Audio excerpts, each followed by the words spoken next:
مهم جدا وانا بشتري بوتاجاز يكون معايا مغناطيس عشان اتأكد من المادة المصنوع منها سطح وجوانب البوتاجاز. وبالنسبة للبوتاجاز الغاز يفضل اختيار الستانلس ستيل ذات النوع الجيد، ويمكن التحقق ما إذا كان البوتاجاز من الستيل الحقيقي أو الستيل المقلد. الستيل المقلد بيكون داخل فيه نسبة من النحاس أو الحديد المقوى عن طريق استخدام مغناطيس. لازم اخد بالي وانا بشتري البوتاجاز انتبه للمادة المستخدمة في صناعة البوتاجاز، فيفضل دائما ان تكون من الستانلس ستيل الجيد، ويمكن فحص خامة البوتاجاز بنفسك عن طريق استخدام مغناطيس على سطح البوتاجاز، فإذا التصق به فإن هذه ستكون إشارة سلبية على سوء نوع خامة البوتاجاز.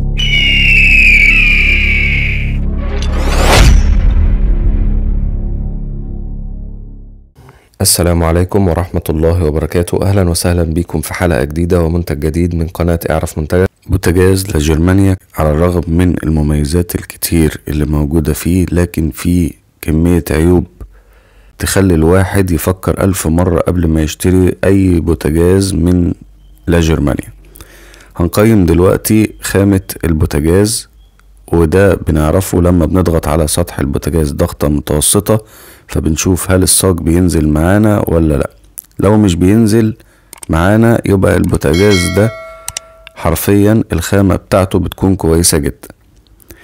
وبالنسبة للشعلات، مكون سبافل ايطالي، في منه تجميع ايطالي وفي منه تجميع مصري. البوتاجاز ده المكون اللي موجود فيه هو ايطالي بس بيتجمع في مصر، ومفيش فرق يذكر، مش هتحس بأي فرق ما بين الاتنين، لكن في فرق كبير جدا بيكون في السعر، وده بيكون في الخامات المستوردة الأكتر، يعني بيبقى موجود في البوتاجاز المستورد أكتر. طبعا الشعلات دي إشعال ذاتي وأمان كامل، ونقطة الأمان الكامل في اختلاف كبير بين مستخدمين البوتاجاز ده. احنا بنقول الكلام ده خلي بالكم آراء المستخدمين، وبنقيمه فعلا بعد ما الناس استخدمته وبيرجعوا لنا تاني بيدولنا الفيدباك. المفروض لما حاجة بتدلق على البوتاجاز بيفصل نار وغاز، لكن في بعض المستخدمين اشتكوا ان النار بس اللي بتفصل والغاز بيفضل شغال، وعشان كده كان لازم انبه. الشعلات دي فيها ميزة مهمة وهي غرف مش مواسير. طيب ايه الفرق بين الغرف والمواسير؟ فايدة الغرف ان لو في حاجة اتجمعت من بواقي طعام بيكون سهل جدا جدا في التنظيف، لكن المواسير بتاعت زمان لو اتجمعت بواقي طعام وحاجة اتعلقت داخل المواسير بتكون صعب جدا تنظيفه، وكمان بيأثر على جودة النار او الشعلات فيما بعد. اما بالنسبة لتقييم حوامل البوتاجاز، الحوامل هي من نوع الزهر مش من الحديد او التيفال. هو افضل انواع الحوامل عامة هي من نوع الزهر، لان نوع الزهر بيعطي ثبات للاواني فوق سطح البوتاجاز. خلي بالكم في 4 دعامات اللي انتوا شايفينهم دول موجودين اسفل كل حامل من الحوامل الزهر، لو وقعت او اتحركت من مكانها او ضاعت ما بيديش ثبات فوق سطح البوتاجاز، فلازم نخلي بالنا، وكان لازم ان انا انبه على حضراتكم. بالنسبة لسطح البوتاجاز، مساحة سطح البوتاجاز، في تعليق مهم عايز اقوله ان مساحة سطح البوتاجاز مش مستغلة بالكامل، بمعنى ان الحوامل الزهر مش جاية لغاية اخر البوتاجاز زي ما حضراتكم شايفين. في مساحة في الاجناب والامام مش مستغلة، ودي بالنسبة لي من ضمن عيوب سطح البوتاجاز، لكنه مش عيب واضح او صريح، لان في اختلاف في الاستخدام. في ناس بتحب مساحة فاضية كده عشان يسندوا عليها حاجة، او لو حاجة فارت ما تنزلش على الارض، وفي ناس بتحب يكون في وسع في سطح البوتاجاز ويستفادوا بكل مساحة عشان يحطوا الحلال الكبيرة والطاسات الكبيرة، فيبقى مهم جدا بالنسبة لهم ان مساحة سطح البوتاجاز تكون كبيرة. فبالتالي لازم تبقي عارفة استخدامك ايه عشان تقرري ان العيب ده مناسب ليكي ولا العيب ده غير مناسب، وما تقدريش تتغاضي عنه. بالنسبة للوحة المفاتيح، بعد ما قيمنا سطح البوتاجاز ننتقل لتقييم لوحة التحكم. ولوحة التحكم بتتكون من 5 مفاتيح للشعلات، وبعدها مفتاح للفرن والشواية، هو مفتاح واحد وبعدها 3 زراير، وواحد لمروحة التوزيع والتاني للشواية والتالت للفرن، وبعدها شاشة ديجيتال وتايمر البوتاجاز. لوحة التحكم من الستيل وواجهة البوتاجاز من الستيل، لكن في عيب موجود في واجهة البوتاجاز، وهو لو فكينا مفاتيح البوتاجاز هنلاقي ان المواسير الداخلية من الألمنيوم مش من النحاس.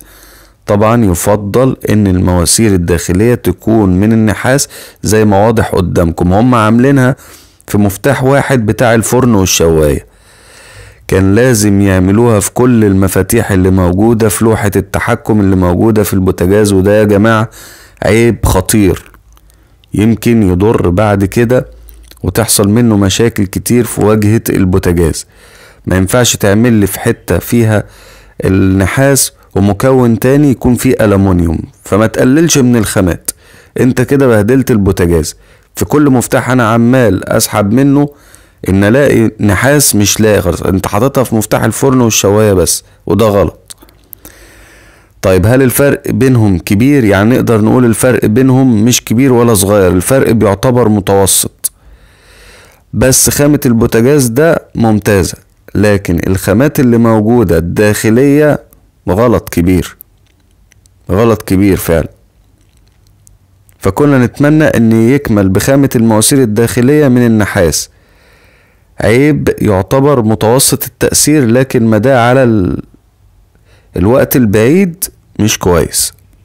مفاتيح البوتاجاز ده فيها ميزة كبيرة جدا هتريح ناس كتير وهتعجب ناس كتير، هي ان الاشعال الذاتي بتاع المفاتيح او البوتاجاز ده تحديدا في المفتاح نفسه زي بوتاجازات البلت ان، بمعنى عند القيام بالضغط على المفتاح نفسه يتم الاشعال بدون اللجوء الى زرار الاشعال الذاتي مع المفتاح. ودلوقتي وصلنا لتقييم الفرن.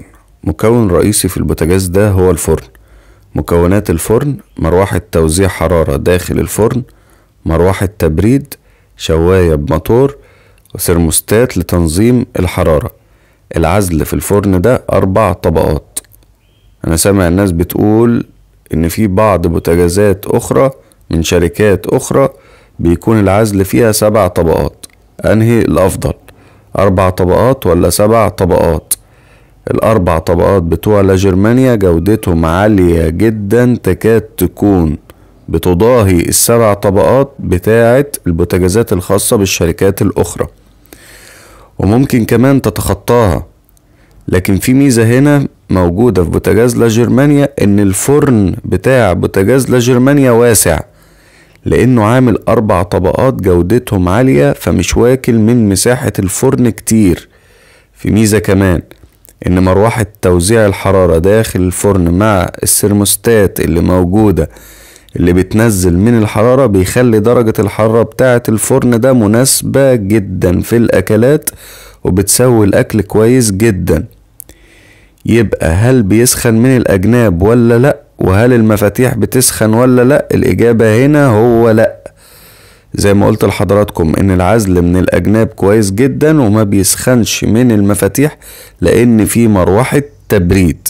مروحة التبريد على طول بتشتغل تلقائيا اول ما بتشغل الفرن، ما بتخليش المفاتيح تسخن. لا قدر الله بقى لو المروحة دي عطلت هنتصرف ازاي؟ لازم نتصل بالضمان عشان ما يحصلش مشاكل تسخن الاجناب او تسخن ناحية المفاتيح، لان بدون المروحة هنلاقي مشكلة كبيرة. حاجة واحدة بس موجودة في الفرن ده مش لذيذة، يعتبر عيب، لكن ميزة موجودة في بعض البوتاجازات من الشركات الاخرى ومش موجودة عندنا في لاجرمانيا للأسف، هي ان اسفل الفرن خالص ينفع تفكه وتنضفه تماما لغاية لما تبقى شايف الأسلاك، لكن في لاجرمانيا أسفل الفرن مش بتقدر تفكه، لازم تفك الجسم كله عشان تفك أسفل الفرن للتنظيف. بمعنى أدق لازم الفني يجي يعمله، لكن في بعض البوتاجازات التانية أسفل الفرن سهل تفكه وتنضف لو حاجة وقعت أسفل الفرن عامة. يعني نادرا ما بيحصل وحاجة تقع أسفل الفرن مع الاستخدام الكتير، لكن لازم نقول عليها إنها مش موجودة في بوتاجازات تانية وموجودة في بوتاجازات لاجرمانيا. يعني نفضل كده مشغلين الفرن وحاجة تقع تحت لغاية ما نشم شياط. طب ده جاي لنا منين؟ نيجي عشان نفك الاسفل الفرن ما نعرفش، لازم نتصل عشان خاطر يجي الفني يتدخل ويفك الفرن، ننظف وبعدين يرجع تاني. تقييم باب الفرن. وصلنا لتقييم باب الفرن. باب الفرن بيكون من الهيدروليك. يعني ايه هيدروليك؟ يعني سوفت كلوز، بيجي قبل 2 سنتي من جسم البوتاجاز وبيقفل بالراحة خالص، مش بيرزع في جسم البوتاجاز، بحيث لو حضرتك حاطة حاجة على سطح البوتاجاز لما تيجي تقفلي باب الفرن مش هيترزع في جسم البوتاجاز، وحاجة تدلق فوق سطح البوتاجاز ولا حاجة تقع. وده علشان المفصلة بتكون فيها زي صدادة بتخلي الباب يقفل بالراحة زي ما حضراتكم شايفين في الفيديو. تقييم زجاج البوتاجاز. زجاج البوتاجاز ده سواء اللي فوق او زجاج الفرن الاتنين مراية عاكس، لكن ما تقلقوش ان زجاج الفرن مراية عاكس، لان في بعض الناس بيتضايقوا منه عشان مش بيبين المكونات اللي جوه الفرن، فما بيقدروش يتابعوه، لكن بمجرد تشغيل اللمبة بتاعة الفرن بتقدروا تشوفوا الحاجة اللي جوه الفرن عادي، والزجاج ما بيبقاش عاكس. ملخص العيوب. هتكلم باختصار عن عيوب البوتاجاز ده، لكن قبل ما نقولها ما تنسوش تعملوا لايك وسبسكرايب وتفعلوا زر الجرس لقناة اعرف منتجك عشان يوصل لكم كل جديد من المراجعات واحدث الاسعار. اولا، المواسير الداخلية الخاصة ببوتاجاز لا جرمانيا مش من النحاس، لكنها بتكون من الألمونيوم، عدا مفتاح واحد الخاص بالفرن والشواية. ثانيا، عدم استغلال مساحة السطح بالكامل، وفي مستخدمين وضحوا لنا ان سطح البوتاجاز بعد فترة بيصفر. سطح البوتاجاز بيصفر، شفتها والله، سطح البوتاجاز بيصفر، مش عارف ازاي بس شفتها قدامي. ويفضلوا الناس يمسحوا ويعملوا وبرضه مفيش فايدة، سطح البوتاجاز بيصفر بعد فترة. ثالثا، صعوبة تنظيف قاع الفرن بسبب ان اسفل الفرن مقفول ومش هتعرف تفكها الا بمعرفة الفني المختص. ودلوقتي هتكلم عن ملخص المميزات. اولا، خامة البوتاجاز جيدة. ثانيا، شعلات ايطالية من السباف. ثالثا، مروحة توزيع مع ثرموستات. رابعا، مروحة تبريد وعزل جيد للفرن. خامسا، باب الفرن هيدروليك اي سوفت كلوز. سادسا، حفظة الطعام. سابعا، امكانية ضبط ارتفاع البوتاجاز عن طريق استخدام القواعد والارجل المرفقة ضمن ملحق البوتاجاز. وفي النهاية اتمنى اكون بفيد حضراتكم باي معلومة وعرفتوا مميزات وعيوب البوتاجاز كويس جدا، وبناء عليه تقدروا تقرروا ان كان الجهاز ده مناسب لاستخدامكم ولا لا. اي استفسار طبعا واي سؤال اكتبوا لنا تحت في الكومنتات وهرد عليكم بنفسي في اقرب وقت ممكن. ولو في اي منتج تحبوا نعمل عليه مراجعة مصورة اكتبوا لنا تحت في الكومنتات وهنعمل عنه مراجعة مصورة. واشوفكم الحلقة الجاية ان شاء الله، والسلام عليكم ورحمة الله وبركاته. إن أعجبك الفيديو لا تنسى الإعجاب والاشتراك في القناة.